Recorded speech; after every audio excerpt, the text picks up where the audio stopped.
Hello বন্ধুরা, আজকে আমরা শিখব আর্টিকেল। আর্টিকেল সম্পর্কে আমাদের কম বেশি প্রত্যেকের ধারণা আছে। আর্টিকেলকে সাধারণত দুটি ভাগে ভাগ করা হয়, একটা হলো ডেফিনিট আর্টিকেল আর একটা হলো ইনডেফিনিট আর্টিকেল। আর্টিকেল তিনটি, এ, এন এবং দি। এ এবং এন সাধারণত কোনো কিছু একটা বোঝাতে কোনো নাউনের পূর্বে বসে। আর্টিকেল সাধারণত নাউনের পূর্বে বসে, কিন্তু এ এবং এন একটা বোঝাতে ব্যবহার করা হয়। কোথায় এ বসবে এবং কোথায় এন বসবে সেটা নিয়ে আমাদের একটা কনফিউশন থেকে যায়। সেই কনফিউশন আজকে দূর হয়ে যাবে। আমরা জানি ইংরেজিতে 26টি অ্যালফাবেট আছে এবং 26টি অ্যালফাবেটের মধ্যে এই 26টি অ্যালফাবেটকে দুটি ভাগে ভাগ করা হয়, একটা হলো ভাওয়েল আর একটা হলো কনসোনেন্ট। ভাওয়েল যেটাকে আমরা বলি স্বরবর্ণ, ভাওয়েলগুলি হলো এ, ই, আই, ও, ইউ।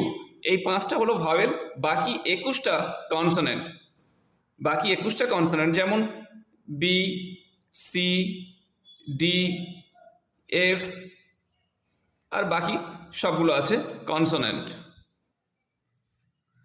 আমরা জানি যে সমস্ত ওয়ার্ডগুলি ভাওয়েল দিয়ে শুরু হয়, অর্থাৎ এ, ই, আই, ও, ইউ দিয়ে শুরু হয়, সেই সমস্ত ওয়ার্ডের পূর্বে একটা বোঝাতে অ্যান ব্যবহার হয়, এবং যেগুলো কনসোনেন্ট দিয়ে শুরু হয়, যে সমস্ত শব্দগুলো, তার পূর্বে এ বসে। কিন্তু আমাদের জানতে হবে, আমাদের আগে বুঝতে হবে, যে সমস্ত ওয়ার্ডগুলো, যেমন এখানে একটা দেওয়া আছে অ্যাপেল, যে সমস্ত ওয়ার্ডগুলোর প্রনাউন্সিয়েশন ভাওয়েলের মতো হবে, অর্থাৎ স্বরবর্ণের মতো হবে। যেমন এর উচ্চারণ হয়, এ থেকে হয় এ অথবা আ, ই থেকে হয় এ, আই থেকে হয় হস্যি, ও থেকে হয় অ, কখনো কখনো ও, ইউ থেকে হয় হস্য। এখন আমরা নিচে দেওয়া কিছু এক্সাম্পলগুলো সলভ করার চেষ্টা করব। যেমন প্রথমে দেওয়া আছে, প্রথম ওয়ার্ডটি আছে অ্যাপেল।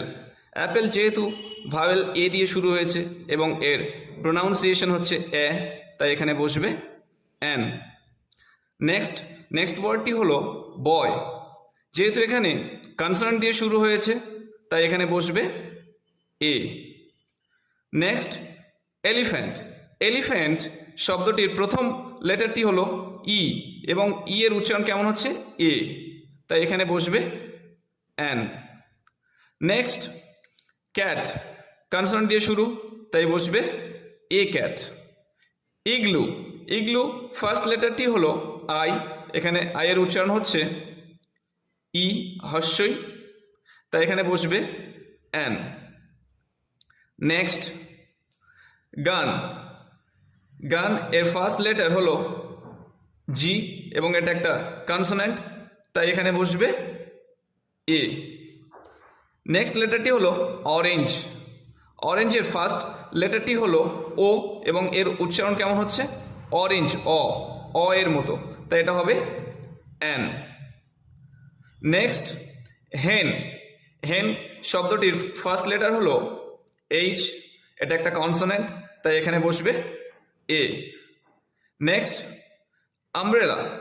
আমব্রেলার ফার্স্ট লেটারটি হলো ইউ এবং এখানে ইউ এর উচ্চারণ ঠিক ভাওয়েলের মতোই হচ্ছে আমব্রেলা, আয়ের মতো হচ্ছে, তাই এখানে বসবে অ্যান। এখন ভালো করে লক্ষ্য করলে বোঝা যাবে ভাওয়েলগুলোর উচ্চারণ সাধারণত এ, আ, এ থেকে হয়েছে এ অথবা আ, ই থেকে হয়েছে এ, আই থেকে হয়েছে হস্যি, ও থেকে হয়েছে অ অথবা কখনো কখনো ও হয়, ইউ থেকে উচ্চারণ হয়েছে হস্য। এখানে যে সমস্ত ওয়ার্ডের আগে অ্যান বসেছে ভালো করে লক্ষ্য করলে দেখতে পাবো অ্যাপেল, এখানে ফার্স্ট লেটারটি এ থাকার কারণে উচ্চারণ হয়েছে এ। এলিফ্যান্ট থেকে এ, ইগলু থেকে হস্যি, অরেঞ্জ থেকে হয়েছে অ, আমব্রেলা থেকে হয়েছে আ। প্রত্যেকটি ভাওয়েলের সঙ্গে ভাওয়েল বা স্বরবর্ণের মতো উচ্চারিত হয়েছে, সেজন্য এখানে অ্যান ব্যবহার করা হয়েছে।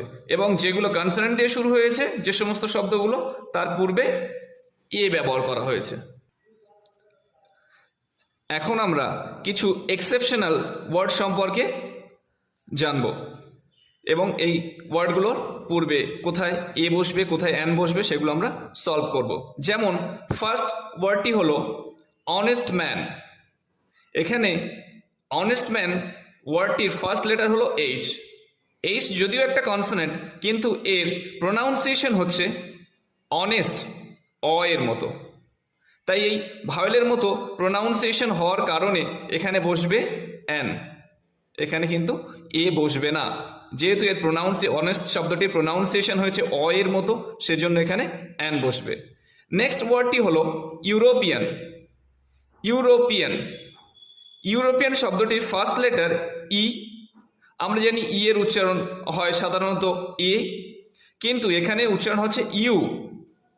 এখানে হচ্ছে ইউ, ইউ ওয়াই ইউ। ঠিক এই ই এর উচ্চারণ এ না হয়ে ইউ এর মতো হওয়ার কারণে এখানে এন না ব্যবহার করা হয়, এখানে হবে এ। নেক্সট শব্দটি হলো এফআইআর। এফআইআর শব্দটির ফার্স্ট লেটার আছে এফ। এফ একটা কনসোনেন্ট। এফ কনসোনেন্ট হওয়ার সত্ত্বেও এর উচ্চারণ হবে, এফ এর উচ্চারণ হচ্ছে এ। এ এফ ফার্স্ট লেটার কেমন আসছে? এ। সেজন্য এখানে ভাওয়েলের মতো প্রোনাউন্সিয়েশন হওয়ার কারণ এখানে বসবে an, an FIR. Next letter হলো নেক্সট শব্দটি হলো ইউনিভার্সিটি। ইউনিভার্সিটির ফার্স্ট লেটারটি হলো ইউ। এখানে ইউ এর উচ্চারণ সাধারণত আমরা জানি হর্ষৌ হয়, কিন্তু এখানে হর্ষৌ হচ্ছে না। কেমন হচ্ছে? ইউ ওয়াই ইউ, বা হর্ষি হর্ষৌ ইউ, ইউ এর মতো হচ্ছে। এই ইউ এর মতো হয়ে হর্ষৌ না হয়ে এখানে ইউ এর মতো হওয়ার কারণে এখানে বসবে এ ইউনিভার্সিটি। নেক্সট লেটার হলো one day match. One day match, ও ফার্স্ট লেটার ও। ও এর উচ্চারণ সাধারণত আমরা জানি অ হয়, কিন্তু এখানে কেমন হয়েছে? ওয়ান, ওয়া এর মতো, ওয়া এর মতো হয়েছে, যার কারণে এখানে ও থাকা সত্ত্বেও, একটা ভাওয়েল দিয়ে শুরু হওয়া সত্ত্বেও এখানে এ ব্যবহার করা হবে, এ ওয়ান ডে ম্যাচ। নেক্সট শব্দটা হলো এমএসসি। এমএসসির ফার্স্ট লেটারটা হলো এম। আমরা জানি এম দিয়ে শুরু হলে, অর্থাৎ কনসোনেন্ট দিয়ে শুরু হলে এ ব্যবহার করা হয়, কিন্তু এখানে এম এর উচ্চারণ করতে গেলে আমাদের ফার্স্ট কেমন উচ্চারণ হচ্ছে? ভালো করে লক্ষ্য করো, এম, এম উচ্চারণ হচ্ছে। ফার্স্ট লেটারটা কি আছে? এ। ফার্স্ট অক্ষরটা এ, ভাওয়েলের মতো হচ্ছে, সেজন্য এম উচ্চারণ করতে গেলে আমাদের প্রথমে এ উচ্চারণ করতে হচ্ছে। সেজন্য কনসোনেন্ট থাকা সত্ত্বেও এখানে অ্যান ব্যবহার করা হবে, অ্যান এমএসসি। নেক্সট লেটার হলো অনারেবল পারসন। নেক্সট লেটার হলো অনারেবল পারসন, সম্মানীয় একজন ব্যক্তি। অনারেবল পারসন, অনারেবলের ফার্স্ট লেটার হলো এইচ। এইচ একটা কনসোনেন্ট, সাধারণত এইচ এর উচ্চারণ হয় হ দিয়ে, কিন্তু এখানে এইচ এর উচ্চারণ হচ্ছে অ এর মতো। অনারেবল অ এর মতো হচ্ছে, এখানে ভাওয়েলের মতো, ঠিক ভাওয়েলের মতো উচ্চারিত হচ্ছে, যার কারণে এখানে এ না ব্যবহার করা হয়ে অ্যান বসবে। নেক্সট শব্দটি হলো ইউনিকর্ন। এখানে ইউনিকর্ন শব্দের ফার্স্ট লেটার ইউ, কিন্তু ইউ এর উচ্চারণ ভাওয়েলের মতো হর্ষৌ না হয়ে এখানে হয়ে যাচ্ছে ইউ ওয়াই ইউ, ইউ এর মতো। এখানে কনসোনেন্টের মতো উচ্চারণ হওয়ার কারণে এখানে বসবে এ, এখানে অ্যান না বসে এ বসবে। সো বন্ধুরা, এখানে লাস্ট একটা কোশ্চেন তোমাদের জন্য দেওয়া হলো, এলএলবি এর আগে কি বসবে? এ বসবে না অ্যান বসবে? সেটা কমেন্ট বক্সে লিখে জানাও। Thank you.